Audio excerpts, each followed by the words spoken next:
Akweni, that's peace in my language. My name is Paul Walpi Neampog, and I am the Superior Chief of FANA, which is the Federation of Aboriginal Nations of America, and I am one of the original chartered members. Akweni, Nitan Pog, that is peace be unto you, friends. Nisu Wishawanag was translated from Nahiganset into English as Two Hawks. I am Director General for the Federation, and Pumham Sejam of the Meshipog Nahiganset tribe, which is also one of the chartering members of the Federation. Chief Nikat Amatsukwa. I am the Chief Development Officer for FANA and also Chief of the Amatsukwa Kitskiai. I'm Running Deer, and I'm on the Royal Council of Seven for the Pokanoket tribe, Pokanoket Nation. So, in respect to what is FANA, I think it would make sense to give a kind of crash course in terms of what is FANA and what it does, to then understand anything else coming from FANA. So whoever would like to take that? So what FANA is, it's a tribally trust chartered institution, which is a confederation of American Aboriginal tribes and nations that have been able to document their existence prior to U.S. colonization on their soils. FANA consists of about 7,000 tribal members up and down the East Coast and into Puerto Rico. And the chartering members, of course, are the Pokanoket Nation, of which the Sagamore and the Superior Chief here is the chief of that nation, the Meshipog Nahiganset tribe, and the Sandhill Band of Lenape and Cherokee Indians out of New York, New Jersey, and Pennsylvania.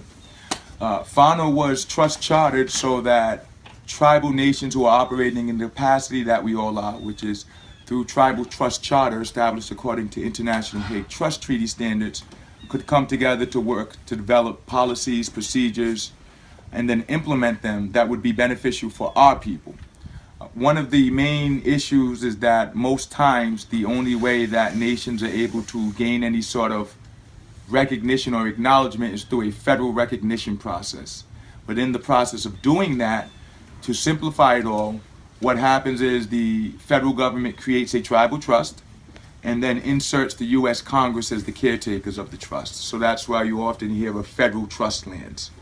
FANA has elected to not go that route because we don't feel that given our heritage and our bloodlines, we should be in any sort of recognition with any colonial entity. We were here before the U.S. got here. Why would we put ourselves into a position of subjugation underneath them now? Simultaneously, FANA has not rescinded any sort of U.S. citizenship, but rather reclassified ourselves to our proper status as American Aborigine. And in Aborigine, if you look at the legal definition, is of the original people. A lot of people looking at it just with normal terminology would think that it means not normal. But of course, we know legal terminology and common language terminology are often conflicting. So when you look at the legal terminology, Aborigine means of the original people. So we are American Aborigine, of the original people of these lands called America.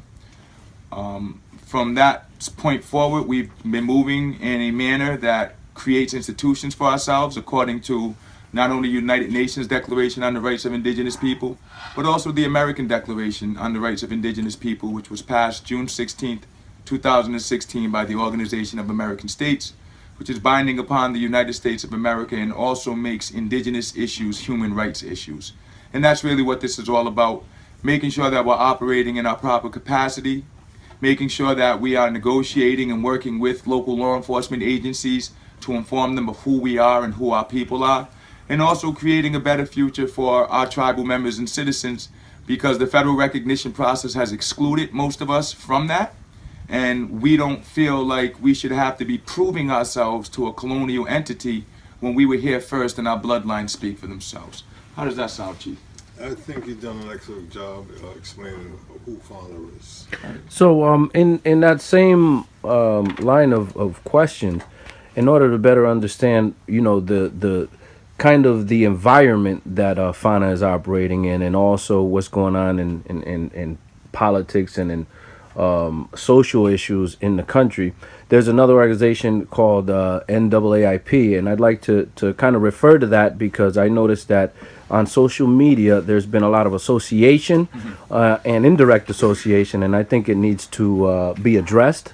So, who or what is NAAIP, and how did FANA ever have any connection or dealings with them? Because that's a question that's on the people's minds. Sure. Hopefully allow one too, seeing you invited them. Absolutely. Yeah. So the NAAIP is the National Association for the Advancement of Indigenous People. It's an institution that was started by an individual by the name of Hemoc Xelup. Originally, I found out about NAAIP in 2014 via Facebook, you know, very active on Facebook, and saw this gentleman talking about issues of misclassification for dark-skinned Aborigine.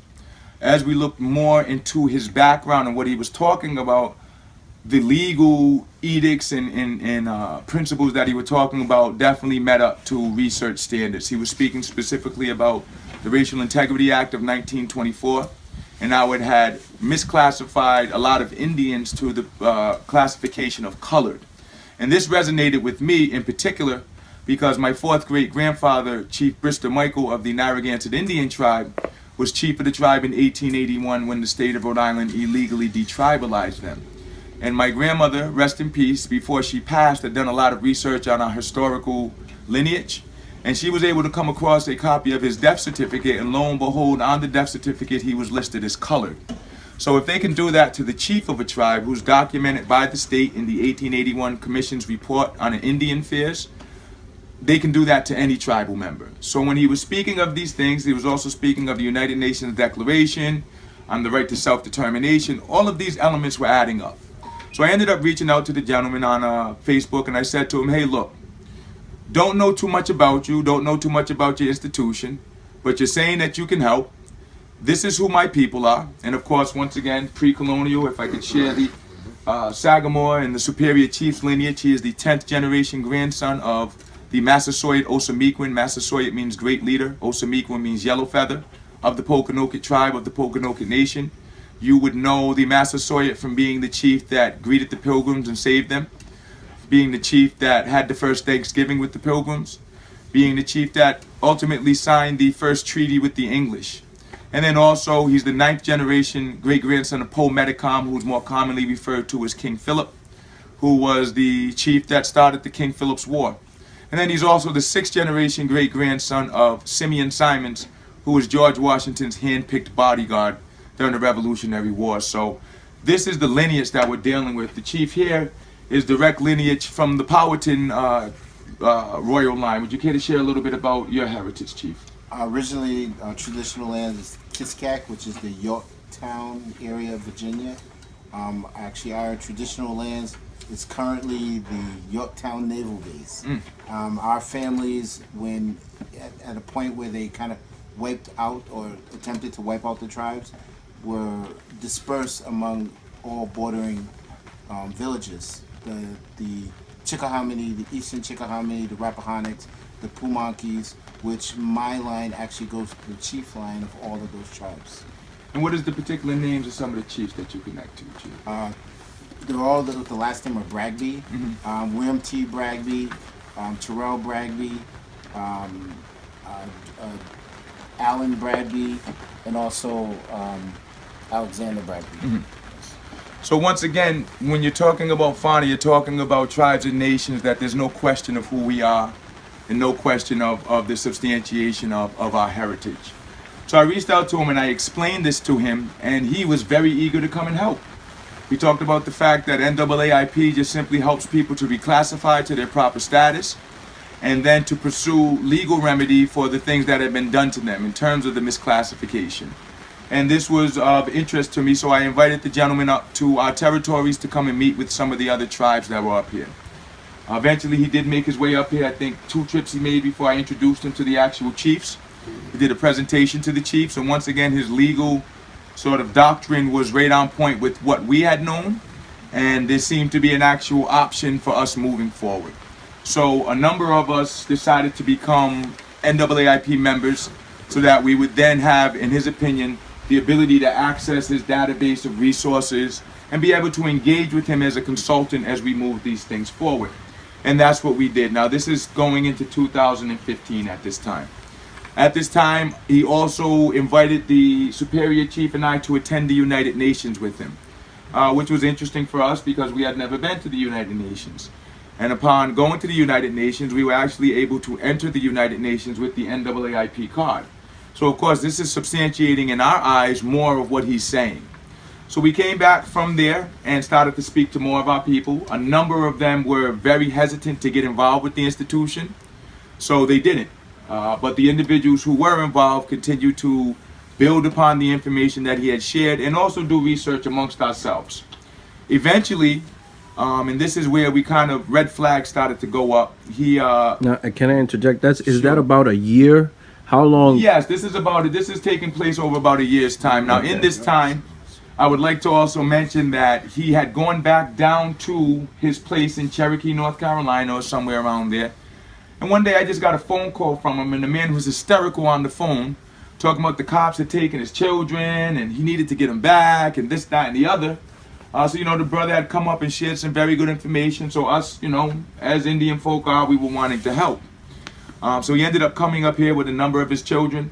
For a while, we actually putting him up in spaces to stay because he didn't have any money.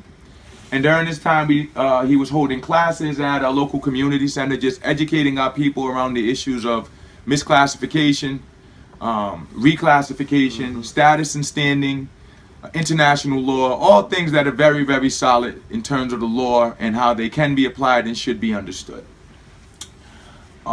At this point, he made a suggestion to me, FANA. And I said, well, what is FANA? He said, well, FANA is the Federation of Aborigine Nations of America. And it's very important to understand that language he used, Federation of Aborigine Nations of America, because we are the Federation of Aboriginal Nations of America.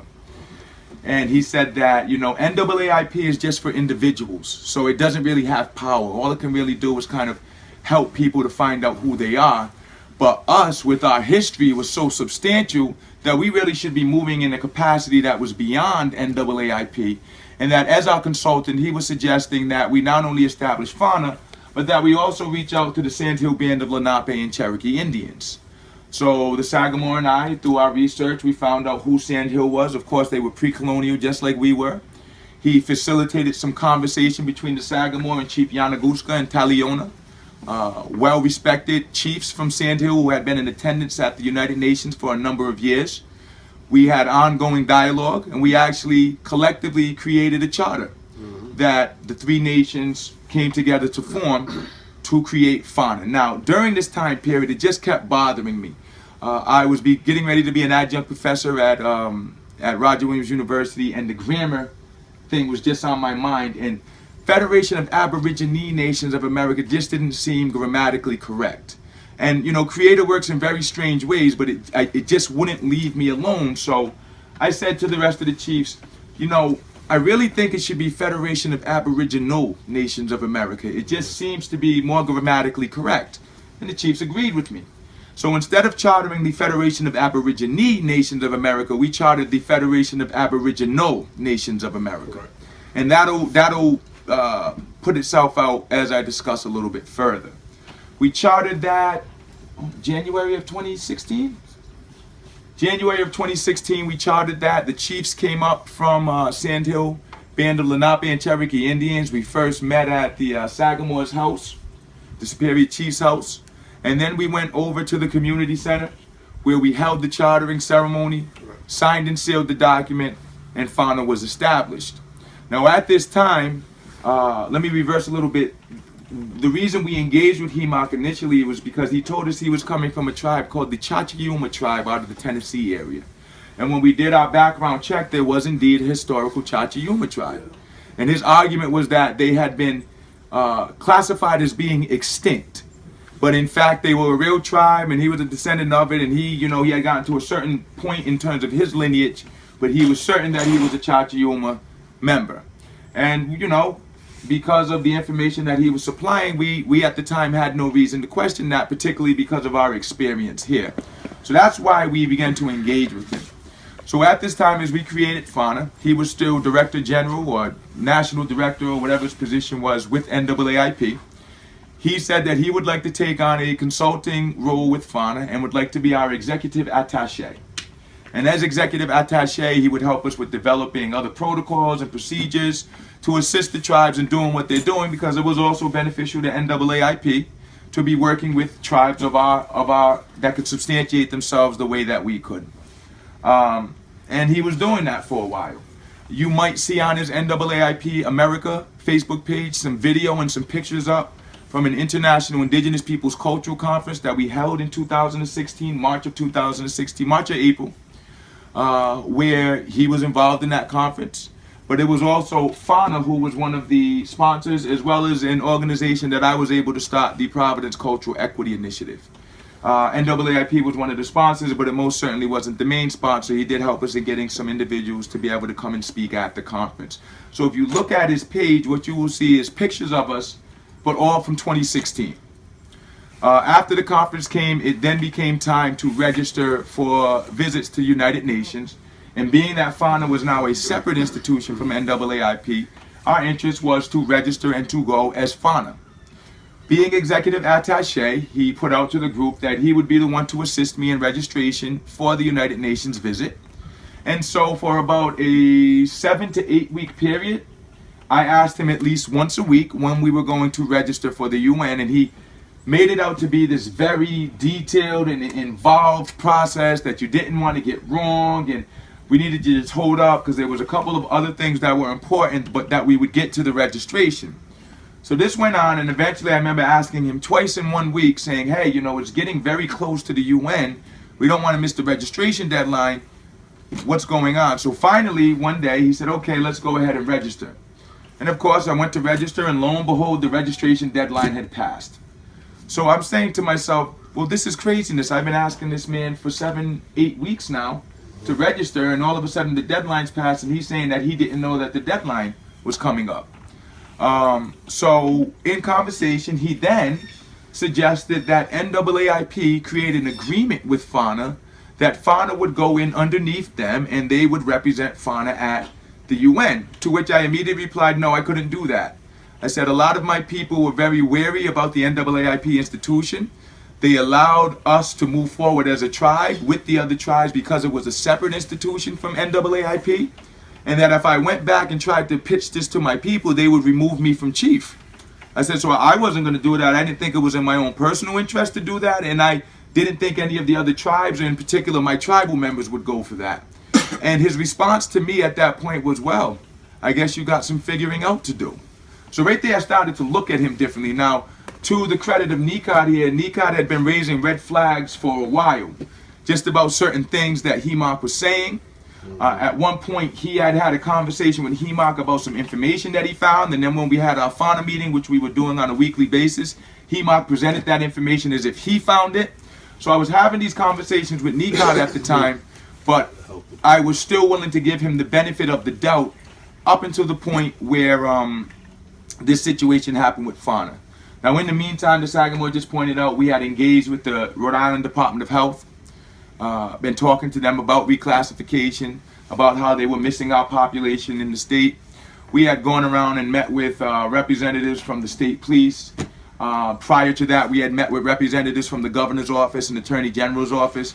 So we were going around doing our due diligence of letting everyone know who we were.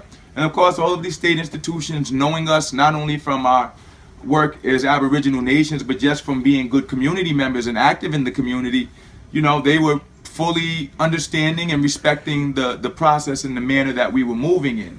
And this is where I guess he started to see the potential and started to get a little greedy. So we ended up deciding that, you know what, since certain of us were indeed NAAIP members, we would go as individual NAAIP members and use our NAAIP cards to gain access, but that once we got there, we would be presenting ourselves as representatives of FANA. And in conversation with Sandhill Band of Lenape and Cherokee Indians, they said that that was a common practice at the UN, that organizations that weren't able to get in would often go under other organizations and then be able to speak on behalf of their organization when they got there. And of course, Sandhill had been going there for years. So we collectively decided that that's how we would move, but it was understood that we were going as FANA representatives. We created our own UN statement, which we read well, we didn't get a chance to read, but we submitted it to the UN, and we also posted it on the internet for people to view. You can check that out. If you go to our FANA script page, you can see what our UN declaration was. Ultimately, we didn't get the chance, we weren't allowed the opportunity to speak there, But I come to find out after that one of the reasons we didn't get the chance is because the UN told Hemoc that, well, only one organization could speak at the UN since we came under NAAIP, and he went and told them, well, that it would be NAAIP. So it was NAAIP. This was never conveyed to me at the time, but it ended up being NAAIP. He ended up going back a few weeks later with the Sagamore, stating that he was going to support FANA's opportunity to speak there. Some of you may have seen that on the internet as well, where he's speaking, talking about the treaty with the English is rescinded and all of that sort of stuff. And this is all during our time, once again, leading up to and going to the UN. Now, while at the UN, come to find out that he had told other chiefs that I was going to be paying for their accommodations there. He had also spread a rumor. I had gotten a fellowship from the Rhode Island Foundation to do cultural work with the Providence Cultural Equity Initiative, that I was supposed to give him $30,000 of my fellowship for him to do the work that he was doing, when in actuality I told him, I'll give you $3,000 to serve as a consultant for the year, and then hopefully as things continue there'll be some more dollars, but given my budget, that's what I can afford. And that conversation was had right in front of NAAIP. So he had begun, after the situation where I said that no FANA wouldn't go under NAAIP or sign that agreement with him, to try to discredit me amongst the other chiefs that were involved with FANA. Fortunately, the chiefs are chiefs of integrity, and they know of the good work that I have been doing, so they weren't feeding into it and were making me aware of these things. So at kind of when, you know, going over everything that we've said up to this point, I'm understanding that up to the point after the UN visit, there was a change in the way that the gentleman was conducting himself in reference to the group. And when it came down to some of these big disagreements, it came down to some money, or the potential of money. But yes, and how folks are reacting to that coming into play, to whether somebody's going to get some money from you or from someone else. It's all just about money. About money. And if you've had any experience with Hemoc, if you talk to people that have had experience with him, he's all about the money.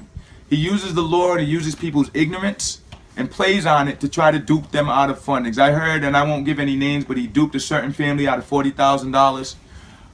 You know, it's just craziness. But just to get back a little bit, because I want to finish this particular story so you can understand exactly what FANA's current stance is in relationship is with NAAIP, because this has been a very hot topic on Facebook in particular.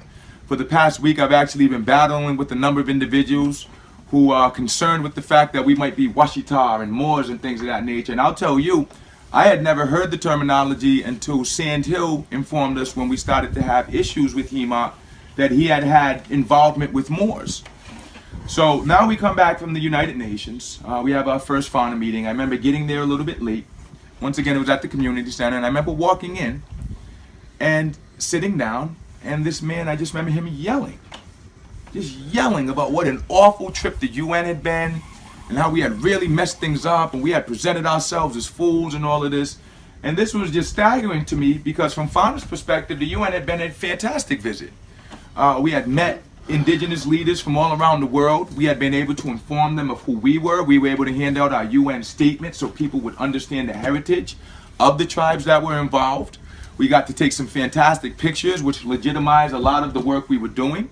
And once again, we had gone there without being required to use the United States forms of identification. So for us, this was a tremendous visit. But he was adamant that it was an awful visit. So I was just sitting, listening, watching kind of the body language of the people around the room. And at one point, the words actually came out his mouth that he needed to be our big war chief, and that he needed to be able to make policy for the next 5 years for FANA unquestioned. That we had removed him from his opportunity to be a chartering member of the Federation, which was never part of the discussion, because you don't even know what your heritage is that well, Hemoc. You just say you're from Chachayuma. And we respected that, but to think that you would be on the level with pre-colonial chiefs whose heritage is documented, that's just foolishness. On top of that, the man did not know his culture whatsoever. He just knew the law. We had to educate him what the difference between a clan, a tribe, and a nation was. If you see his pictures, he's constantly wearing like a beanie, and then he would stick feathers in it. And you know, I mean, to each his own, but that's certainly not anything that we would subscribe to or promote, but you know, okay, Hemoc. And now is coming into play this information about him potentially being a Moor. So of course, once I heard that, I had to speak up at the time, and I said, well, that's insane. I said, you're not going to be our big war chief. We got the Sagamore right here. He's the chief up here. I mean, you've got Yanaguska and Taliona, so why would we choose to make you the big war chief? I said, on top of that, you know, there was issues with signing up for the UN, which you were supposed to do. And at this point, he literally tried to put it on me as being the one who dropped the ball for the UN registration. So right there, I said, okay, everything Nikot was saying was true. All of the other issues that people were bringing up were now true, and I'm starting to see the true colors of this man. So a few of us began to push back at him, and true to his nature, he just decided, I'm done with this conversation, and got up and left. He said, if anyone wants to engage with me any further, I'll be at my house. So some people left, most of us stayed. And at that point, we started to say, okay, this man's out of control. Not quite sure what's going on with him, but something's definitely not right. And we need to figure out how we're going to move forward. And don't forget the fact that at the meeting he also stated that he was going to shut down our trust. Yes, he was going to shut down our tribal trust. And that's the most disingenuous thing about this individual. You came here presenting yourselves as an individual who wanted to help pre-colonial nations to be able to get right with the law, protect their lands, be sovereign, and be able to move forward how they're supposed to move forward. And in the end, you're lying, saying that you have control of our trust and you can shut them down if you want to. The Sagamore, at his request, I met with Hemoc at his house, in which once again he threatened to shut the trust down, in which I replied to him, well, go ahead and do it then, if you feel you can do it. But if you think that I'm going to walk around here in front of my people like a coward, telling them that we have to submit to some fool out of Tennessee who doesn't even know his own culture, you got me mistaken for someone else. I don't know who you have me mistaken for, and I don't see any of the other FANA member nations doing that either. That was the last time I had any direct conversation with Hemoc Xelup. This was around May or June of 2016. Maybe June of 2016. And to understand, a lot of folks may have heard of NAAIP or heard of some of their dealings associated with the events in North Dakota and all these events because of some traveling. After those disagreements, I think that he went traveling all over the country. He had to get up out of our territory. Yeah, so if you can kind of touch on that to where we are today. Sure. So after that, we had a breakup. He actually sent us over an email or something telling us that we couldn't use information that he had made public. Just a bunch of foolishness. So we responded via letter, approved by the chiefs of FANA, basically telling him that he didn't have any right to tell us that our trusts were not tied into anything that he personally owned or operated. We had created our own trust, so therefore we weren't under any jurisdiction with him. He said that we had violated NAAIP member policy, so we asked him to see the specific member policies that we had violated. He told us that he was rescinding the contracts because at this time he had assisted us in developing tort claims against the state and the cities for environmental denigration under just cogence. We, of course, allowed him to rescind those contracts with us because the tort claims weren't on point correctly anyway. There was certain language that was allowed to be in there that forced certain claims to be kicked out and have to be refiled. So we rescinded those. And then we told him from this point forward, do not associate yourself with FANA or anything that we're doing. This was in July of 2016, this letter was sent over to him. That's when he got on the road. And that's when he started going other places, swindling other people because he knew it wasn't a comfortable place for him in Rhode Island anymore. He ended up out at Standing Rock, looked like a complete buffoon. He disparaged a woman by the name of Yonaz the Lone Wolf, calling her a COINTELPRO operative. When the tribal council at Standing Rock did not want to listen to what he had to say, he went on Facebook Live and said that they were COINTEL operatives. Then he ended up in Los Angeles or something like that. Now, during this time period, there was another gentleman who was an associate of his by the name of Sikanu, who came up and visited us at the Sagamore's house. And I guess Hemoc had not told him the full story of what had happened, because he came in trying to explain what a benefit he could be and how we didn't need to work with Hemoc, we could work with him directly. And he kind of messed himself up when he said, well, we were the ones who, worked out the Constitution and signed a treaty with the U.S., to which I responded, well, hold on one second. Because our people were here before any U.S. Constitution or treaty was signed. As a matter of fact, when that Constitution or treaty was getting signed, our people were being enslaved and removed from their lands. So we don't recognize or respect that. We're before that. And we wouldn't have any interest in building around anything like that. And that's when he kind of realized that, you know, he wasn't going to get very far with us. We then explained to him the information that we had and the capacity that we were moving in. And as we started to explain all of these things, you could kind of see on his face, it was kind of it was almost like a Hemoc, you idiot sort of thing. Because what are you going to say to us? There's really nothing that could be offered to us that would be beneficial to us. We're already doing everything we need to do. And we're doing it collectively. At that time, there were about 7 or 8 FANA member nations. So what do we need one particular individual for when we're collectively moving together and doing this research? So that gentleman went on his way, and he actually ended up having a falling out with Hemoc. So now he's fighting with his own people. There's internal strife going on, and at this time we're still hands off from everything going on with NAAIP. Yeah, so things have been very quiet. We have actually continued to develop processes, develop institutions. We've been working with the tribes to create commerce departments. Continued meeting with state institutions. We're actually able to access health care for our people by federal policy. Working directly, we actually had a meeting with the health department's chief legal, whatever their title is.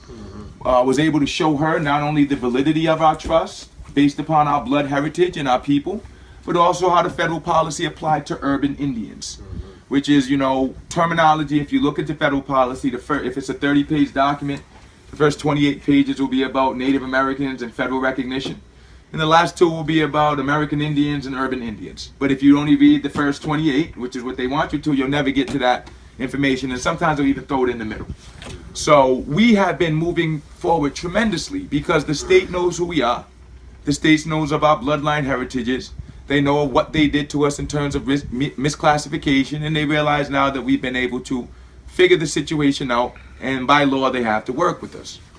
So, Chief, and in the interest of differentiating NAAIP, FANA, and sometimes with dilution, people start using these terms because they know something is happening and certain folks are doing it. It's coming from a certain area. I understand that some credit has been attempted to been, well, usurped and taken about this Medicom camp and its founding and who's working it. I think that in no uncertain terms, you should address that so that it's clear who's taking point on this situation with the Medicom camp and who's involved and who isn't. Absolutely. So let me be very clear and say in no uncertain terms, NAAIP has no association with FANA. They created their fake FANA institution. They created a fake logo that tried to copy ours but was terrible, and we have nothing to do with them. What this fool has been doing since he has lost his credibility amongst Indian country has been resharing things that he's finding on the internet off of his NAAIP America page, presenting it as if he's still involved. And how do you know this? Well, he said on the page that there were tort claims getting ready to be filed against Brown University within the next week. Not the case at all. The Superior Chief, the Sagamore of the Pokanoket Nation, and this is a Pokanoket Nation camp here. Medicom is King Philip. So this is the Pokanoket Nation camp here. FANA has been providing assistance along with the Fan Collective because the Pokanoket Nation are the rightful stewards of this land. It is historically documented. It is by bloodline ties documented. There is no question as to who the Pokanokets are and what their ties to this land are. Those are the institutions that have been involved in supporting the Pokanoket in this repatriation of these lands, given the fact that we've been trying to engage with the state for the past 2 years since 2015.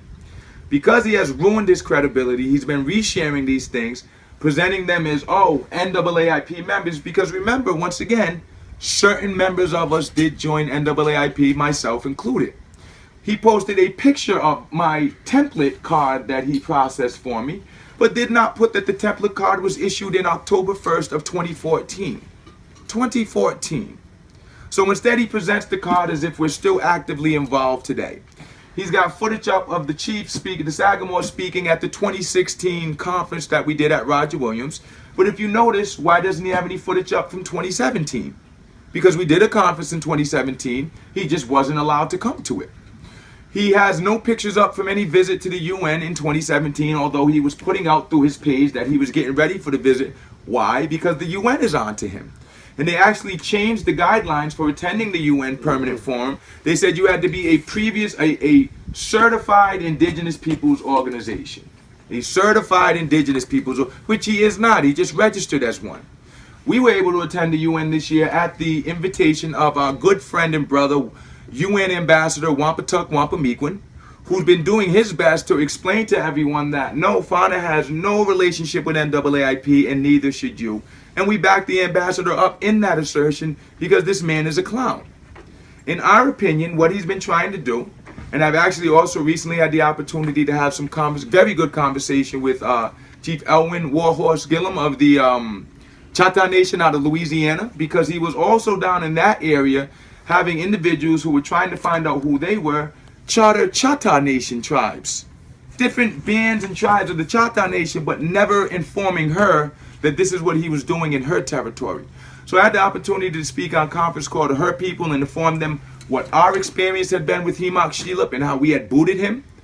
And once again, 85% of what he says is truthful by law. It's that other 15%. So he's been resharing. And like I said, for the past week, I've just been having to go very hard at people on I Love Ancestry. And shout out to our good friend Adrian Hextel, who's been following me personally for about the past 7 years on the work I've been doing in my own community. So Katapatis Adrian, thank you very much for supporting us, because Adrian has been an adamant supporter of the fact that we are who we say we are. So I've been having communication with Adrian as well. But on his post, these individuals are coming on and attacking. And I'm posting historical documentation. I'm posting pictures of me with my family members. I'm posting pictures of my family members, and it's still not getting through. Well, lo and behold, when I go and look on his page, it's because he posted that picture of me up there. And I said yesterday on the post, you know what? I understand where y'all are coming from, because if that was me, I would have thought the same thing. So I went on there livid yesterday. I tagged Nikod, I tagged a few of the other chiefs on there. I tagged Chief Taliona from Sand Hill. Just livid. I was like, you're a liar, you're a hypocrite. We found out when you came up to Rhode Island, it wasn't because the police were chasing you, it's because you beat your wife and ran up there. I mean, this is the type of man that this individual is. He's a liar and a con artist. He has no integrity, and we don't respect him, and we don't honor him. And because he has nothing else to do but repost stuff that's going on, and because he can claim that he had a relationship with us, he's just been reposting this stuff on his page, trying to legitimize what he's already lost. We have absolutely no connection with NAAIP-I, with NAAIP. NAAIP-I was the institution he created after he lost control of us with NAAIP. He then created this new institution. He supposedly had a commerce claim in, and now he was saying that the only way you could be a part of the original commerce claim was to now join NAAIP-I, to which we told him we had no interest. Take us out of the claim if that's what the situation is. He then created an NAAIP media. All of this foolishness going on. He's creating all of these institutions to dupe people into thinking that he's some sort of expert or has the answer to what their issues are. And to me, it's very, very, very disingenuous, because he's preying upon people who are trying to find out who they are. We have no association with any Moorish groups. I want to be very clear with that right now. FANA is people from these lands. We're not from Northwest Amexem. We're not Moroccan. We're not Moabite. We're not any of that. We did not refer to this land as Al Morocco. We did not put ourselves underneath any king from Morocco. While they're claiming that this land is Al Morocco, the Massasoit's here. My grandfather Canonicus is here. Powhatan's here. So how can you claim that all of this land is Al Morocco when these chiefs are here and chiefs of their own nation, until you can prove that these chiefs gave homage or were subjected to Morocco? That entire claim is false. So yes. In the interest of time, because we're at about 39 minutes Sure. so far, Right, very and good. this is a very robust topic. I think that it's very clear, and it should be clear to the viewer and the listener, that the Federation of Aboriginal Nations of America has no association with NAAIP, NAAIPI, or any of its latter manifestations, and that it's not because of a lack in communication. It's because of some blatant lies and events that happened to where we are here today at the Poe Metacom camp and making these moves that this man or this institution has nothing to do with and is trying to usurp and hijack. Understand, he's a fraud. He's a fraud. His whole, even when he was here, he spent a lot of time trying to explain to us what he could do and why we had to be NAAIP members to be able to say who we are. And this is the same lie that he's told to anyone. Give me $75 and you become a member, and then you can say who you are. You know, and you'll have access to database that we've never received access to, access to information that he never provided because it doesn't exist. He's a fraud. Great. So I think this is a good introduction to what's happening here at Poe Metacom camp, and we're also going to continue to bring it to you on the Poe Metacom Chronicles. And we'd like to thank all of the FANA members who are on the screen here, telling you and educating you about that. And if we can just kind of piece it out, tell everyone who it is, where can they come to find out more information about the camp if they want to help, because that's what this is about. Sure. And yeah, we go from there. PoeMetacomCamp.org, fantastic friends from FANG. They've been very supportive of the Pokanoket Nation, assisting in helping to organize a fantastic march against, well, not against, but at Brown University yesterday, which is some interesting, very interesting stuff going on there. You can go there if you're looking to come here to support the camp. You can go there and fill out the form to be able to actually come here. PoeMetacomCamp.org. Yes. And we just want to say to everyone out there, look, you don't even have to take our word for it. Check the historicity of what we're saying. You don't have to don't take my word for it. We don't look like stereotypical Native Americans. And that's the whole point of what we're doing here. There's been a lot of lies that have been told about Aboriginal folks in general, about how they're supposed to look, about where they were at, about who they are. And that's why, in our opinion, this camp is so important, because it's uncovering a lot of those things. And to be quite honest, I'm even looking at this Hemoc Xelup situation as a benefit, because we're getting the chance to clear the air. Right. Check out our history. Go and Google who we are. Go and Google our lives to see if this is really what the situation is. We have nothing to hide here. And to the disingenuous comments that are coming out of Brown University, that the Pokanoket tribe is not willing to share these lands with the other tribes, we requested on several occasions for the other tribes to come and meet and show their claim to this land. Show a superior claim to Patumtuk than the Pokanoket. You don't have it. And the notion that you all can have reservations and then tell another tribe that they have to give you access to their lands is just not how Indians treat each other. It's not how tribes deal with each other. It's just not respectful, and it's not traditional. So don't take our word for it. Go and look up our history. Our history speaks for itself. Our bloodlines speak for themselves. We don't have any reason to lie. What type of individuals would we be to keep up a lie this big for this long? I mean, come on. So that's all I'll say about it. PoeMetacomCamp.org. I don't know if the other chiefs have anything else they'd like to add. We're here, and we're standing firm. The history speaks for itself. They told his story, we're telling ours. That's the bottom line. The history that's out there, they lied about it. And that was probably one of the worst things they could have done to a people, is lie about the history to cover their own mistruths and information. So we will stand with anyone who comes forth that provides support for us in our quest for the repatriation of these lands. We welcome their support. And you look at the history and you will see that we were there pre-colonial, and we still are here today. I'll just say one last statement about Hemoc Xelup. He's a fraud. That's it. Thank you very much. Poe Metacamp Chronicles, episode 1. Look for the next episode airing very soon. We're going to be dropping weekly. Have a great day. PoeMetacampCamp.org. Oh. Utas.